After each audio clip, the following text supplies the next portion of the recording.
Dan saatnya kita pantau bagaimana suasana kota Moskwa di Rusia dalam suasana Ramadan kali ini. Kita akan melihatnya. Sudah ada Mbak Haryati ya.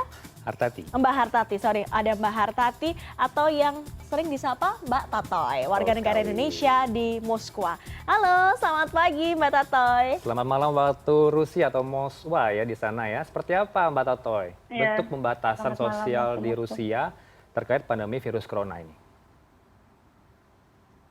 Baik, jadi saat ini di Rusia sendiri sedang terjadi peningkatan jumlah kasus virus corona ya dalam 10 hari terakhir ini.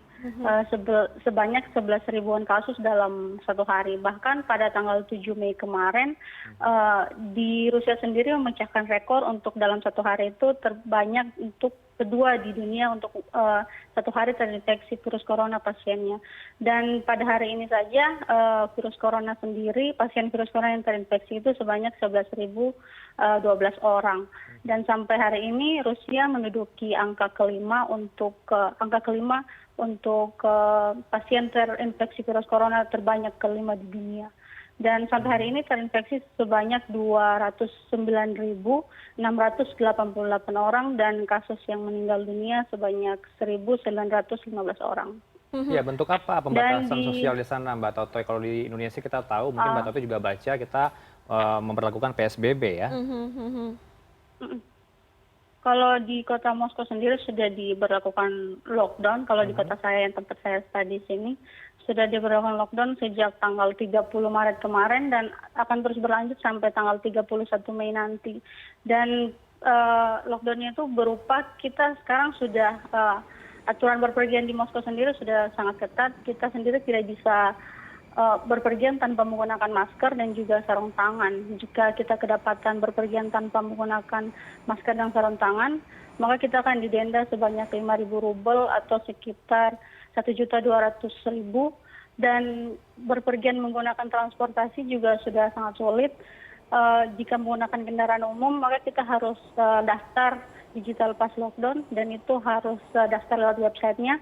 Dan setelah mengisi formulirnya dan kita memberikan tujuan kita kemana dan berapa lama keluar, dan digital pass lockdown itu akan digunakan untuk masuk ke metro karena di sini kita menggunakan metro dan bus, dan saat kita memasukinya kita harus menunjukkan itu kodenya itu, kode perjalanan. Mengingat bahwa ada kesulitan ketika mengakses transportasi, bukan kesulitan ya, tapi ribet aja gitu kan caranya untuk mengakses transportasi umum. Bagaimana dengan bulan puasa ini? Sudah bersiapkah atau sudah siapkah dengan kondisi-kondisi seperti ini? Karena kan lonjakan jumlah itu terjadi di tengah-tengah bulan puasa, Mbak. Iya, kalau puasa di Rusia sendiri sudah semakin sulit ya, soalnya ini tahun kedua saya berada di Rusia. Dan kalau di bulan Ramadan sendiri, tahun lalu itu KBRI mengadakan banyak kegiatan keagamaan seperti buka puasa bersama dan juga sholat tarawih dan juga tadarus. Tapi untuk tahun ini semuanya ditiadakan, bahkan untuk sholat Idul Fitri pun ditiadakan gitu. Jadi agak lebih susah sih. Tapi untuk bahan makanan sendiri, untuk bahan pokok kita yang kayak beras, kan di sini orang bahan pokoknya bukan nasi ya, kalau kita kan beras gitu. Jadi untuk beras sendiri harganya sudah naik dan juga sudah langka. Berarti naiknya berapa persen tuh kira-kira? Misalnya kayak beras gitu di toko Asia berapa, Mbak? Soalnya kalau toko Asia di sini juga jauh ya dari tempat tinggal saya, jadi kita belanjanya di supermarket terdekat saja. Soalnya untuk naik kendaraan saja udah ribet, dan kartu diskon mahasiswanya kita juga sudah di lock gitu, jadi sudah tidak bisa digunakan, harus menggunakan harga warga Rusia.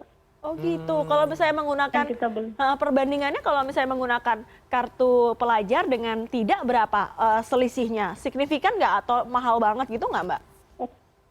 Jauh banget harganya. Kalau menggunakan kartu mahasiswa itu satu bulannya 500 rubel atau 80 ribuan. Tapi kalau menggunakan kartu biasa satu bulannya itu 2.400 atau 500 ribu. Cukup banyak ya. Itu udah berkali-kali lipat ya. Mbak Tato yang berbicara mengenai bantuan, apa saja bentuk kepedulian dari diaspora Indonesia di sana atau KBRI untuk para WNI atau pelajar yang tengah menuntut ilmu di sana? Kalau sampai hari ini ya, karena kasusnya udah meningkat, tapi dari KBRI sendiri sampai hari ini belum ada bantuan. Kalau untuk saya ya, yang kuliah di Moskow sendiri, belum ada bantuan dari KBRI. Tapi saya sudah mengkonfirmasikan kepada ketua Permos di sini, dan ketuanya bilang bahwa sudah dipersiapkan, namun menunggu datanya lengkap dulu, karena banyak mahasiswa juga yang kembali ke Indonesia setelah ada pengumuman akan di lockdown kotanya. Jadi masih menunggu data-datanya lengkap dulu. Tapi saya sendiri berharap semoga cepatlah datanya terkumpul, soalnya sampai hari ini saja sudah 5 orang mahasiswa Indonesia yang terinfeksi virus corona. Oh gitu, Dan dari udah ada yang positif negara-negara lain, ya? Iya, udah 5 orang. Udah 5 orang, wah. Sejauh ini bagaimana bentuk kepedulian dari KBRI dengan adanya korban dari para pelajar WNI. ini WNI? Ya, kabarnya sih akan dikasih vitamin dan juga masker. Soalnya kalau kita keluar kan harus menggunakan masker sekarang, kalau tidak didenda. Jadi semoga cepat inilah soalnya kalau dari negara lain ya, kalau teman saya dari Vietnam, dari Bangladesh, dari China, itu mereka sudah dapat bantuan berupa masker, vitamin, juga uang tunai. Gitu. Baik, Mbak, ini kan apa ya? Mengingat ada 5 pelajar atau 5 WNI yang positif COVID di Rusia, bagaimana dengan asuransi kesehatan pelajar di sana? Apakah mudah diakses atau seperti tadi Anda bilang soal beras itu harganya jadi berkali-kali lipat? Bagaimana fasilitas kesehatan untuk bisa melayani teman-teman WNI di sana? Kalau yang terkena virus atau yang terkena virus sendiri, itu sudah diberikan bantuan oleh KBRI ya. Soalnya KBRI menjamin keselamatan mahasiswa yang sudah terdampak COVID itu. Tapi untuk yang kita sendiri yang belum, itu sampai hari ini belum. Cuman ada salah satu pejabat lah di sini yang sudah memberikan bantuan kepada mahasiswa berupa sembako, tapi itu sendiri tidak merata ke semua mahasiswa karena bantuannya secara personal, jadi tidak mungkin ratusan mahasiswa itu dibagi semua. Gitu. Kalau sesama mahasiswa di sana komunikasi terus ya, ada grupnya gitu mungkin ya? Iya, kalau komunikasi ada, soalnya saya sendiri di Higher School of Economics, jadi jumlah mahasiswa Indonesianya lumayan banyak, sekitar 20-an orang. Tapi kita hidupnya di beda-beda dorm gitu. Jadi saya di dorm 7, ada teman saya di dorm 1, di dorm 3, dan kita sekarang tidak bisa saling mengunjungi karena masing-masing dorm punya bangunan yang beda-beda, jadi dikunci gitu hanya untuk mahasiswa yang tinggal di situ yang bisa masuk. Jadi untuk buka puasa bersama, untuk sahur itu sudah tidak dilakukan lagi bareng-bareng. Gitu. Baik, Mbak Hartati, kita harapkan memang ini menjadi perhatian bersama. Jadi teman-teman KBRI ya. atau pemerintah ini jika melihat tayangan kita pada pagi hari ini, diperhatikan ini ada keterangan dari mahasiswa kita yang ada di Rusia, tepatnya di Moskwa.